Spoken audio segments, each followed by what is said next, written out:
Great to be back here on campus and reconnect with old friends. As I was trying to put together my thoughts for this talk, a lot of history, a lot of great memories came up, and I had a hard time figuring out what order to go in. I could give a chronological order or something, and that always seems so boring. And so what I've come up with, I'm going to start with where I'm at, and then I'm going to talk about how I got there and how my time at the center influenced that.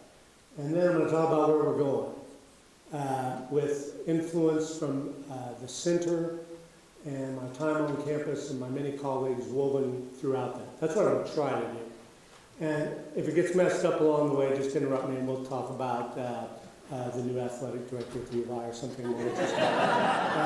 So anyway, I've been working in the sustainability game now for over 30 years in one fashion or another, even before they were calling it sustainability. And when I moved to Caterpillar 4 years ago, I was brought in specifically to raise the company's game in sustainability. Our CEO, Doug Oberhelman, is a huge sustainability advocate. He has 1,200 acres of strip mine land that he has reclaimed and works on the weekends, building wetlands and things like that. That's how much he's into it. And he knew there were big opportunities for Caterpillar and sustainability, but he didn't have his finger on all of them. And so my approach when I got there was to approach it as sustainability is an innovation. And see if I can get this to work. It's in and of itself, it's an innovative way of doing business, right? Similar to the assembly line or electronic commerce. It's a very different and disruptive way of doing business. Instead of just looking at your financial performance on a quarterly business, now we've got to consider our financial performance, our environmental performance, and our social performance, and we've got to do it much more long term. That is a big change for business, right?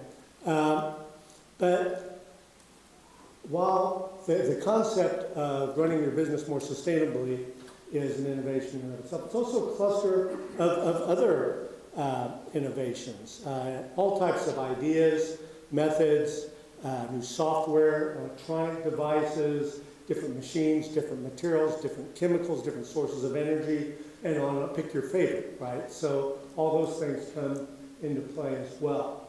But with my work here at the university, we had done a lot of work on innovations and pollution prevention innovations, all types of innovations, and what it takes to get them deployed. So I felt like I was well prepared for the Caterpillar assignment. After all, what could be hard about trying to get 120,000 employees all over the world, speaking, I think, 9 different languages or something like that, moving all in the same direction? What could be hard about that?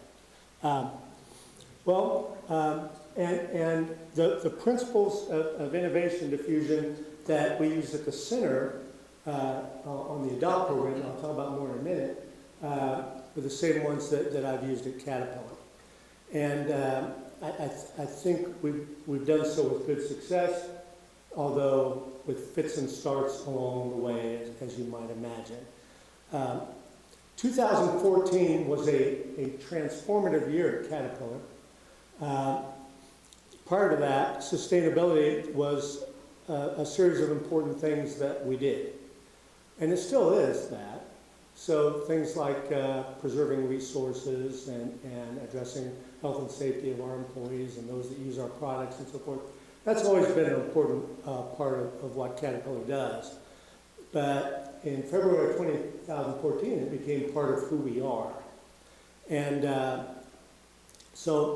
and the reason I say that is that was when we officially recognized it as a core value at Caterpillar. Now, my first day on the job there, as I was walking the halls and trying to figure out how I was going to connect better with employees on sustainability, I noted that there were posters all over the headquarters building, and that showed the 4 core values at the time: integrity, excellence, teamwork, and commitment. They were everywhere. The employees' code of conduct was based on those 4 values, and on and on. It was just really important. And so my first day on the job, CEO and I had a brief meeting. He said, well, what do you think? And I said, well, I think if we want to raise sustainability to the level of status that you're interested in, we'll need to make it a core value. And when he stopped laughing, he said, well, Tim, while you're at it, why don't you talk to God and see if he'll consider adding an 11th commandment, because we don't change our values. It's just not done. We had these in place for many years. But to make a long story short, we got it done. And the way we got it done was using the innovation diffusion principles I'm going to go over with you here in a moment. I had a lot of help on this, including help from our CEO. He actually wanted it to be a core value too. He just didn't want to ram it down people's throats. So he gave me access to a team of Caterpillar leaders. These were individuals about a level below vice president with high potential, cross-functional across the enterprise, to do a deep dive on sustainability. And amazingly enough, they recommended that sustainability be a core value. So what does it mean?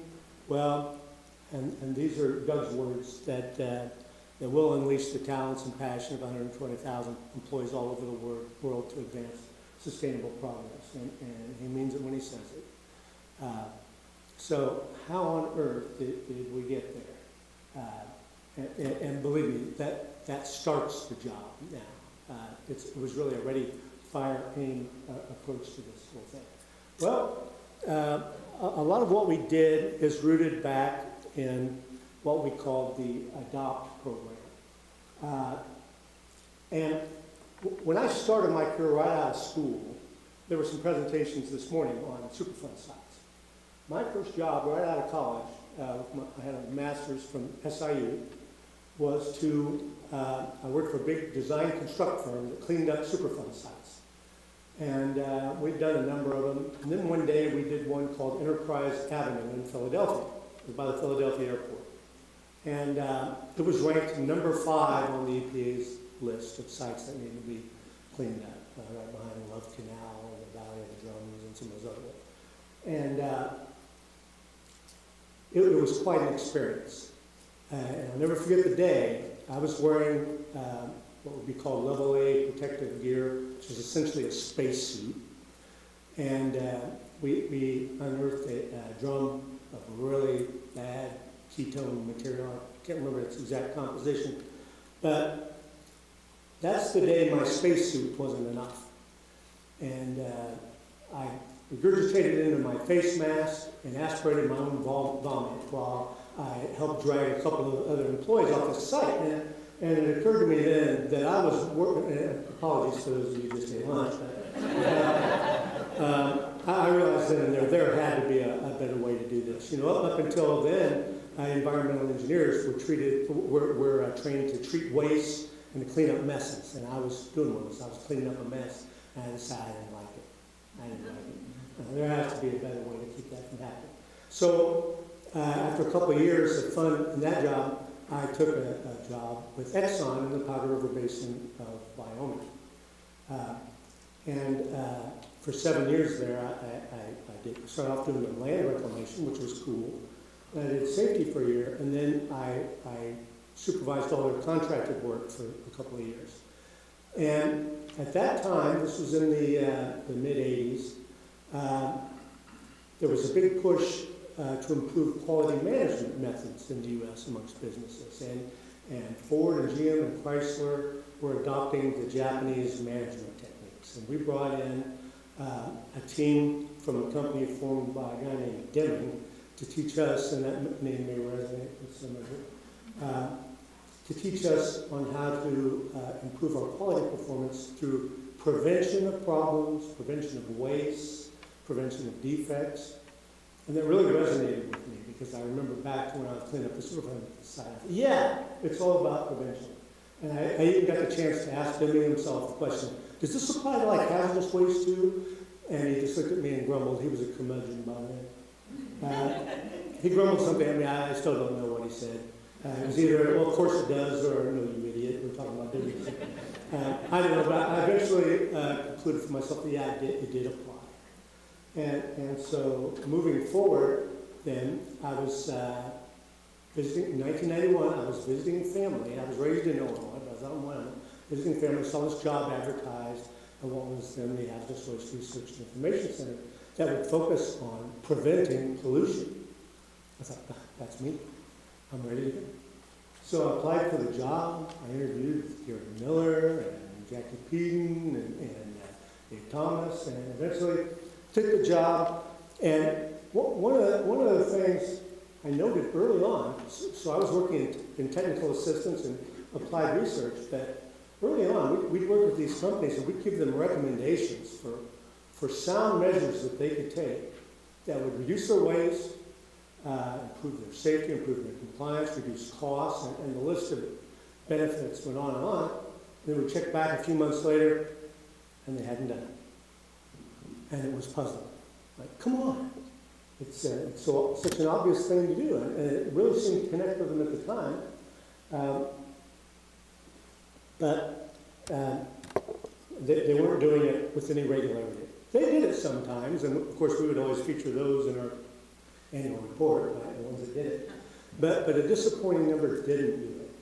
And at that time, I had started working on my doctorate in urban and regional planning, and I was telling my advisor about this phenomenon. He said, you need to read the literature on diffusion of innovations. And that was the book by Everett Rogers that I showed there a moment ago, as well as a whole very rich body of literature on innovation and what it takes to deploy it.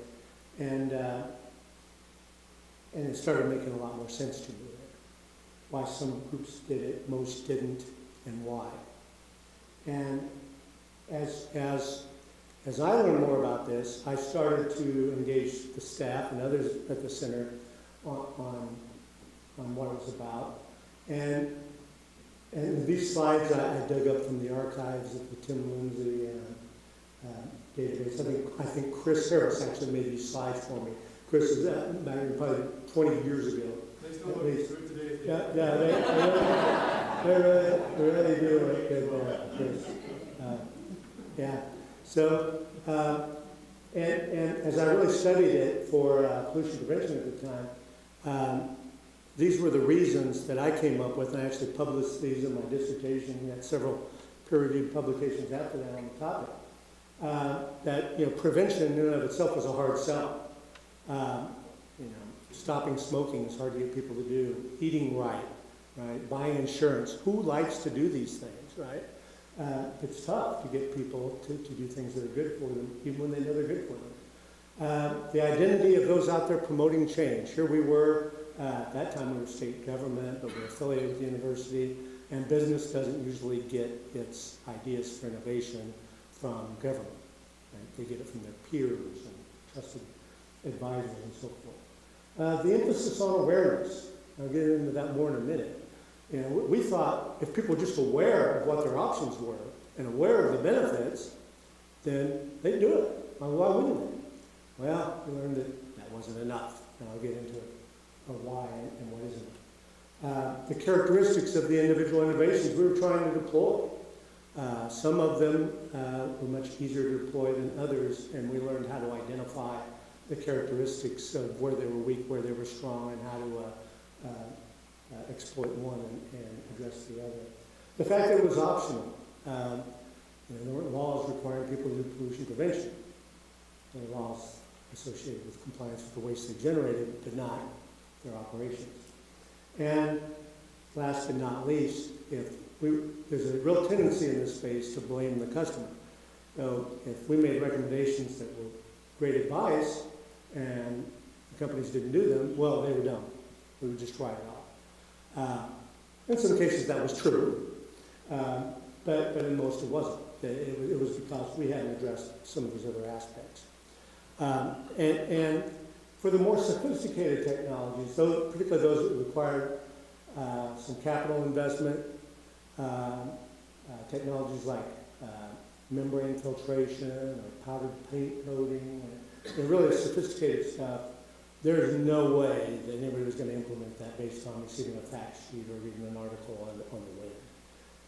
But they had to see it demonstrated. They had to do trials with it on site, prove that it worked, and in doing so, they would reduce uncertainty associated with it and resolve any site-specific issues, because any case study you could give them, I'll guarantee, is different than their conditions every time. May not seem that different to us, but it didn't really matter how it seemed to us.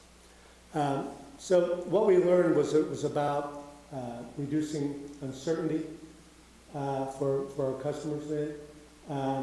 And the things like academic research, and the EPA had a technology verification program at the time, that addressed principles, technical principles associated with the technologies. And case studies and workshops would help create awareness along with web resources and things like that. But demonstrations and pilot trials got down to the how-to side when it came to implementation. And that was all well and good, but it was really intensive to do demonstrations and pilot trials. Gosh, I could reach thousands of companies over the web in no time, but to go and do a pilot trial that required a lot of resources on our part. And by the way, nobody wanted to pay for the testing because if the vendors paid for it and the company didn't implement it, well, they were just out for money. If the customers paid for it and it didn't work, well, they just wasted money. And consultants were waiting in the wings to do it, but nobody would pay them.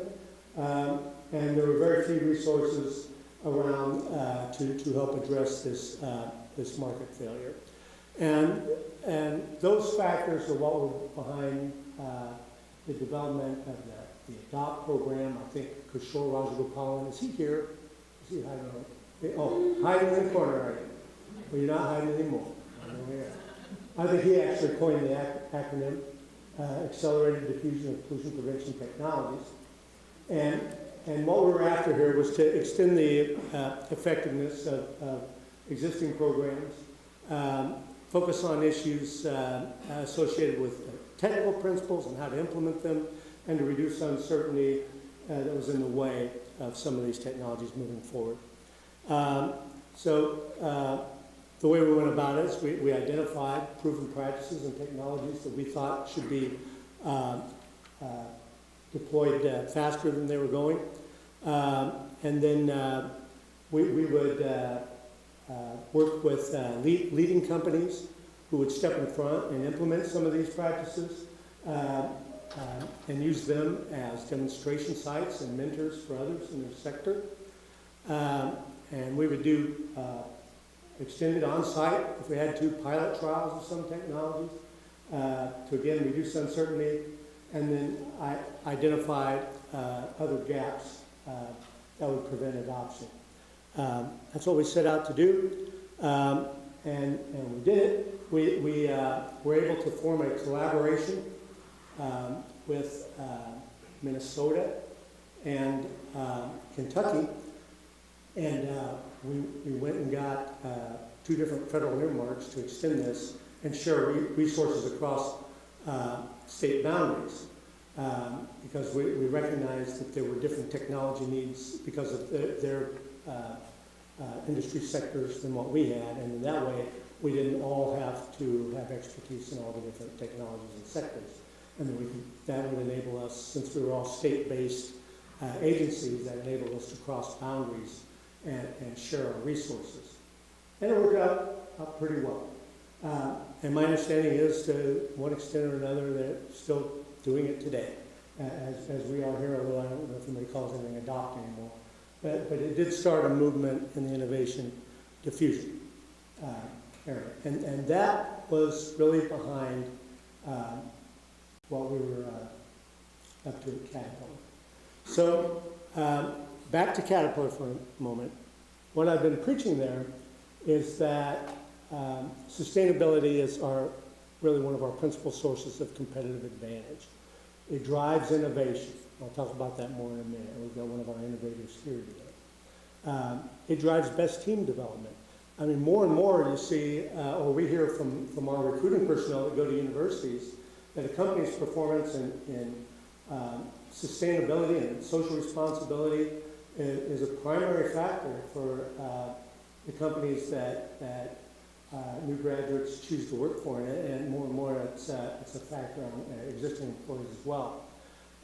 Safety, it's a prime component of safety, efficiency, productivity, and quality are all part of being a sustainable enterprise.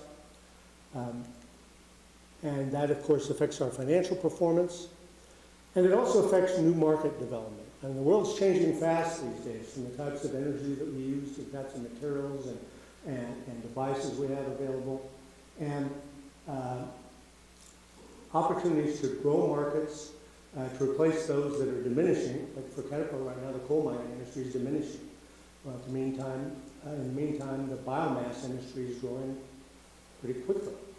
And so we have to be agile on that. It affects our reputation and brand. It affects shareholder value. Over the past 5 years, companies that have been listed on the Dow Jones Sustainability Index, which is a comprehensive analysis of a company's sustainability performance, have outperformed the Dow at large by over 35% over a 5-year period. We've been on that index 15 out of 16 years. So I mentioned sustainability drives innovation. It's no coincidence that when we look at our most innovative products and services, that they also happen to be some of our most sustainable ones as well. And this is a journey that Caterpillar's been on for a long time. Even going back to when I was at the center. Caterpillar has won far more Illinois Governor's Awards than any other company, and twice what I think second place company is. And this is why, because whether it be in our manufacturing processes or new product development, innovation is a principal driver for that. And one of our innovators is here today, Hind Aviar. Her team developed an oil filter, and I'm probably going to botch this up and shut the curtain, that instead of replacing the whole housing, replace the insides of it and keep the housing intact. She did this by using sound life cycle analysis principles all the way through it.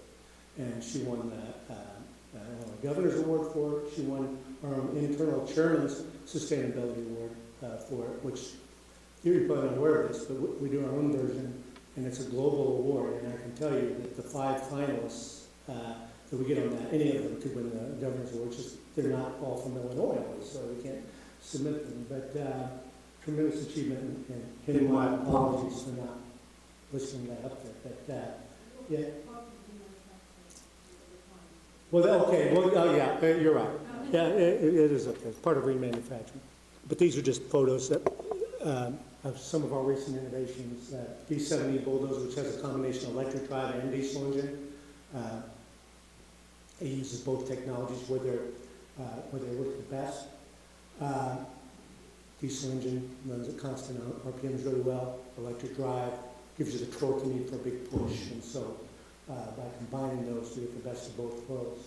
The 966 KXC loader has a continuously variable transmission. When you look at what a loader does, it goes forward, it goes reverse. It speeds up, it slows down. So it's always essentially changing gears. By having continuously variable transmission, it's always in the right gear, essentially. And then our Edison Award-winning hybrid excavator, which also won an Illinois Governor's Award. It works similar to cars, and cars store waste energy in batteries, right? This machine stores energy previously wasted from stopping the boom when it swings or from lowering the boom, energy that would be lost to friction. It harvests that and stores it in the hydraulic system and uses that energy to redeploy the other direction. All 3 of these, 25 to 50% improvement in energy efficiency and reduction in greenhouse gas emissions. So those are examples of sustainability driving innovation. We have other examples in our energy systems. We're leaders in providing distributed power, microgrids, if you will. More and more, we're providing power from diverse sources such as landfill gas from anaerobic digestion of livestock waste, or from even municipal wastewater treatment systems. And then earlier this year, we announced a partnership with First Solar to make solar generator microgrids where you get the benefits of renewable energy when the sun is shining, but the dependability of our gen set when it goes down. And the best of both worlds there. And we just announced an agreement with Indonesia to power 500 of their islands with these microgrid systems. And then recently, we've been getting more and more into co-locating these systems with greenhouse operations. These are really cool. We've done this quite a bit in Europe, and we're looking at a big one in the Peoria area right now. It's very close to being announced, but by co-locating greenhouses, they can be heated with the waste heat that comes off our gen sets. The carbon dioxide can be fed into them as a plant nutrient. So we end up with a system that's like 80–90% efficient. The carbon dioxide is sequestered in food, and the net effect is that you're growing food locally now, and so you take millions of miles of truck traffic off the road and actually develop a system that's carbon negative, even though it's fueled by fossil fuel, which when I explain this to my friends in NGOs about makes their heads explode. It's not possible, but it is if you look at it from a system perspective. Henry mentioned remanufacturing. We're global leaders in what's now called the circular economy. There's a bulldozer that one of our customers wanted to trade in for scrap, and our dealer said, well, why would you do that? Just because there's a tree growing out of it doesn't mean it's that good. And he suggested a total rebuild, and that's after, before and after. When we do that, it preserves about 85% of the embedded energy in greenhouse gas that went into making the original, and get it for a whole nother life cycle. And we can do that maybe 3 times, something like that. And the customer gets the same as new warranty, and it's good for everybody, and for about half the price. So, back to, I know I'm jumping around here a little bit, but this all fits together in my mind anyway. So, I mentioned that there are characteristics of the individual innovations that affect their diffusion. And this is right off of a Harris slide too, but I still use it as Caterpillar. And the one that people focus on first, and rightly so, is its advantages. And so in the sustainability pollution prevention space, we're talking about reduced waste, reduced costs, right? Improved safety, and on and on, right? And usually when you hear about a new innovation, those would be the things that you would hear about, right? It's all the advantages that it offers. And that's where we focused for a long time as well, and still do. And when I say we, I mean both ISTC and Caterpillar. But there are 4 other factors that can affect how well it will be received, that if they're not addressed, it's not going anywhere.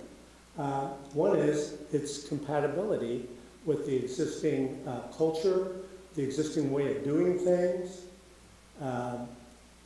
existing technology, existing operations, equipment, and so forth. Culture is a huge one. Complexity. If the adopter thinks it's technically complex to use and their workforce does not have that level of skill to implement it, then it won't take off. Then observability, that's the ability to see a demonstration and understand it. And trialability, that's the ability to try for an extended period before jumping in with both feet. And what I have found in the sustainability space over and over again is that compatibility and complexity issues tend to be the most problematic. And if I had to pick one of those, I would say compatibility. When we were trying to make sustainability recognized as a core value, we were approaching it from that standpoint, that we needed to make it compatible with the existing culture. Well, there are 3 levels of knowledge that you have to understand before people adopt a new innovation. They got to be aware of it, obviously. They have to understand the technical principles behind it, and they have to understand how to implement it in their scenario. So awareness wasn't a problem. We had to get some focus on the principles and how-to side. This is how we approach principles. And we came up with this a couple of years ago as a way to connect with employees on their work. Because when you talk, how much time do I have? Okay. You talk to employees about people, planet, and profit. Well, they kind of get that, but how does it affect my work, right? So we want to put it in terms that they could connect to. So we came up with 3 principles around preventing waste, improving quality, and developing better systems. So preventing waste is not only waste associated with what Deming would say, wasted motion, wasted input, but that we wanted to add materials, energy, water, and land. That was not in our quality system. We also wanted to include negative impacts with that. There's nothing more wasteful than an accident, particularly if someone's injured or environmental or community resources are damaged. Then on the quality side, not only did we want it to include quality of process and quality of our products, but quality of communities where we work and live. They're extremely valuable partners for us, as well as quality of the environment, because it's an important supplier and customer of ours, very well represented. And then we showed it in gears because we're mostly a machinery company, and we wanted the message to be compatible. And they're the drive gears for the bigger one on better systems. So that's where we leverage our innovation and technology. That's where our remanufacturing business comes into play, and that's where we focus on life cycle benefits with minimum cost. Now, on the how-to side, as I would preach the gospel of sustainability, I would regularly hear that, oh yeah, well, if it pays off so much, so why did we spend X billions of dollars on emission controls for our machines? Because it's hard to show a good return on investment on that. And so we put this chart together, and for those of you who are familiar with the old pollution prevention hierarchy, it's based on that to a great extent, to show them that if we're up here at a 5-star strategy, prevention, efficiency, quality, we preserve 100% of the resources we don't waste. So that's always your best option. And then remanufacture and rebuild preserves 85%, so that's good too. Conventional recycling is about a wash. Then we get down to treatment and control measures. It is cost you money, right? And then here it's just about compliance. So what we teach our employees is stay up in that 4 and 5-star whenever you can, as much as you can. And that's where the business proposition is too. I've taken this message. I'm on the advisory board for the World Resources Institute, the #1 think tank in the world for environmental issues. I've presented innovation and fusion principles there. My colleague at GM has my slides and says he's used them. It's funny how much difference a word can make. Because I've been trying to push Caterpillar getting engaged in the global need for land restoration. A fourth of the world's lands now are considered highly degraded. Half the wetlands have been destroyed. And restoring that is a potential market for Caterpillar. They usually use heavy equipment on those projects. I've been pushing it, and got lukewarm reception. And then I began referring to it as natural infrastructure instead of natural resources or natural capital or ecosystem services. Those words didn't connect. But when I started calling it natural infrastructure, infrastructure is a good thing. We lobby for infrastructure. Infrastructure is going to make our money. Yeah, I get it now because it's infrastructure. And we had an event last week in New York City where we brought in leading thought leaders from the engineering community, financial institutions like Goldman Sachs, JP Morgan Chase, and so forth, all to focus on how to catalyze this industry and create a community of practice around it. It was tremendously successful, but what I want to emphasize, I got them to all rely on infrastructure too. They're used to financing infrastructure, right?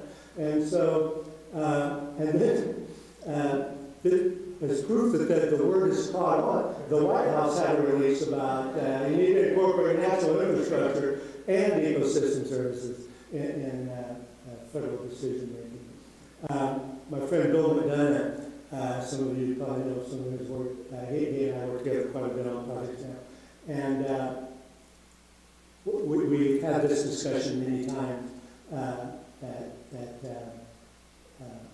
a lot of people focus on metrics and transparency and so forth in terms of sustainability. And setting goals and tracking progress is obviously very important. But that's like going to a ball game and watching the scorekeeper and the referee and the reporters write about the story, right? You don't do that. You go to see the points put on the board, the innovative points put on the board. And McDonough took that message and changed the name of his company to McDonough Innovation, because innovation is the way you put points on the board in this space. And so I think I used all my time. That's good. You can't ask me tough questions. And Lynn can't, and Kim can't call it on my live. That's all I have.